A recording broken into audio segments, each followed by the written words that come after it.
Bismillahirrahmanirrahim. Assalamu alaikum everyone. As we have discussed about the morphology and pathogenesis of staph, now we are just going to discuss about the clinical findings. अब clinical findings को याद रखने के लिए आपने एक simple सा एक mnemonic याद रखना है, and that is the soft pain. What does mean soft pain? अब ये simple सा mnemonic है soft pain. S stand for skin and soft tissue infections, skin infection and surgical wound infection. O stand for the osteomyelitis, F stand for the food poisoning, and T stand for the toxic shock syndrome, P stand for the pneumonia, and A stand for the acute endocarditis, I stand for the infective arthritis, N stand for the necrotizing fasciitis, and S stand for the sepsis and staphylococcus cardiac skin syndrome. Soft pains. This word you help you to remember its clinical findings और diseases caused by the staph. अब हम इन सारी disease को detail में study करेंगे. अब clinical findings को हमने दो ग्रुप में अंदर डिवाइड किया हुआ है. Number one is pyogenic, as we have already discuss that in pathogenesis किस तरह से कॉज हो रही है, या तो पायोजेनिक इन्फ्लेमेशन की वजह से या तो एक्सोटॉक्सिन की प्रोडक्शन की वजह से. एक्सोटॉक्सिन, अब जो पायोजेनिक इन्फ्लेमेशन है, अब ये दो तरह से ना डिजीजेस कॉज करती है. नंबर वन, अगर तो इन्फ्लेमेशन हुई है local, staph for example skin के ऊपर आके क्लूनाइज किया और स्किन का उसने इन्फेक्शन किया, वो लोकल है, अभी उसने मतलब बॉडी के अंदर डिसैमिनेट कहीं भी नहीं किया, लोकल ही रहा है, तो वो उसमें आते हैं हमारे पास skin and soft tissue infection ज़्यादातर उसमें आते हैं. स्टैफ की सबसे कॉमन डिजीज कौन सी होती हैं? Skin and soft tissue infection ही होते हैं, और ये इनकी पैथोजेनेसिस क्या है? Pyogenic inflammation. अब किस किस तरह के स्किन और सॉफ्ट टिश्यू इन्फेक्शन हो सकते हैं? दीज में भी boil, cellulitis, infection of the hair nail, paronychia, impetigo. अब किस तरह से डिफाइन कर सकते हैं? अच्छा, फर्स्ट ऑफ ऑल तो आपने एक सुना होगा एक्सीमा, सिर्फ रेड स्किन होती है. देन पिंपल होता है, लेकिन पिंपल से एक बड़ा, पिंपल से थोड़ा सा बड़ा बॉयल, दिस इज बॉयल, और इट्स अनदर नेम इज फ्रंकल. ठीक है, जब बहुत सारे बॉयल्स मिलते हैं तो, और हमारे पास carbuncle, if the boils cluster down together they will make the carbuncles. Okay, carbuncles and furuncles, ये दो टर्मिनोलॉजीज बहुत ज़्यादा यूज होती हैं, so you should remember that. अगर बॉयल्स बहुत ज़्यादा या फ्रंकल्स बहुत ज़्यादा अगर टुगेदर हो गए, क्लस्टर्ड हो गए आपस में, तो वो क्या बना देंगे? कार्बंकल्स. सेल्यूलाइटिस फिर क्या होता है? अगर तो पिंपल से बड़ा है तो बॉयल, बॉयल आपस में बहुत ज़्यादा टुगेदर हो गए तो कार्बंकल.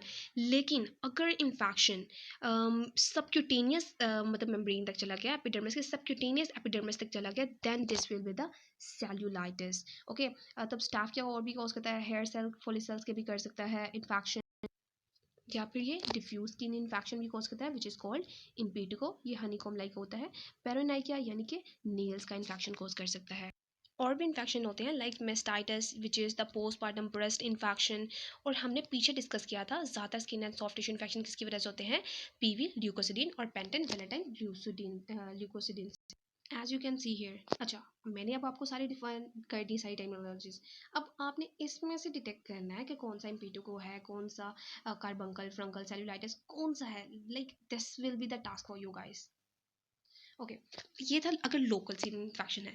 अगर तो लोकल साइड से स्टैफ डिसैमिनेट कर गया है, लाइक वो मतलब वूंड इन्फेक्शन से मतलब बॉडी के अंदर एंटर हो गया है, मतलब ब्लड के थ्रू भी हो सकता है, वैसे डिसैमिनेट कर गया है, या फिर वो इंट्रावेनसली मतलब ड्रग यूजर है कोई, मतलब स्किन से वो ब्लड के अंदर एंटर हो गया तो वो डिसैमिनेट हो गया ना, तो तब क्या कॉज होता है? तब सेप्टिसीमिया हो सकता है, एंडोकार्डाइटिस हो सकता है, ओस्टियोमेलाइटिस हो सकता है, septic arthritis, post surgical wound infection, pneumonia, conjunctivitis and abscesses वगैरह कॉज हो सकते हैं. अब टॉक्सिन मीडिएटेड डिजीज पीछे भी हमने पढ़ा. फूड पॉइजनिंग कॉज हो सकती है, जिसमें प्रोमिनेंट क्या था? वॉमिटिंग. लेकिन एक बात आपने याद रखनी है, क्योंकि ये डायरेक्टली एक्सोटॉक्सिन की वजह से हो रही है. अगर कोई ऐसी फूड ली है, ऐसी फूड इंजस्ट की है जिसके अंदर एक्सोटॉक्सिन ऑलरेडी प्रेजेंट था, अब एक्सोटॉक्सिन को ऑलरेडी प्रेजेंट था, तो इसका इंक्यूबेशन टाइम क्या होगा? बहुत थोड़ा होगा, यूजली 1 to 8 आवर्स के अंदर vomiting and which is more prominent than the idea start हो जाती है फूड पॉइजनिंग स्टाफ की वजह से. Second is the toxic shock syndrome, जो क्या कॉज करता है? Toxic shock. और टॉक्सिक शॉक में कौन सी कंडीशन होती है? फीवर, हाइपरटेंशन, लेकिन इसमें diffuse macular skin burn like rash भी हो जाते हैं, जो डिस्कैमिनेट भी वगैरह हो सकते हैं. और तीसरा कौन सा है? स्कार्डी स्किन सिंड्रोम, जो कि कौन कॉज कर रहा था? एक्सफोलिटीन. अब इसमें क्या होता है कि लार्ज फीवर होता है, लार्ज बेब्यूले, एरिथमेटिस, मैकुलर रैश वगैरह बनते हैं. वेरी इंपॉर्टेंट जो इसकी मेजर क्लिनिकल फाइंडिंग है, that is large area of skin slough off. ठीक है, एंड सीरियस फ्लूइड एक्सुडेट्स बनते हैं, इलेक्ट्रोलाइट इम्बैलेंस हो जाता है, हेयर एंड नेल्स लॉस हो जाते हैं. इसकी रिकवरी भी 7 to 10 days में हो जाती है, और ये ज़्यादातर यंग चिल्ड्रन में होता है. As you can see here, ये इसमें क्या है कि बेबी की स्किन स्लग ऑफ हो रही है, इसकी एपिडर्मोटोलाइसिस हुई है। ओके, ये था हमारे पास स्टाफ की क्लिनिकल फाइंडिंग्स। अब नेक्स्ट हम डिस्कस करेंगे इसकी लैब डायग्नोसिस। थैंक यू, और do like, subscribe and share.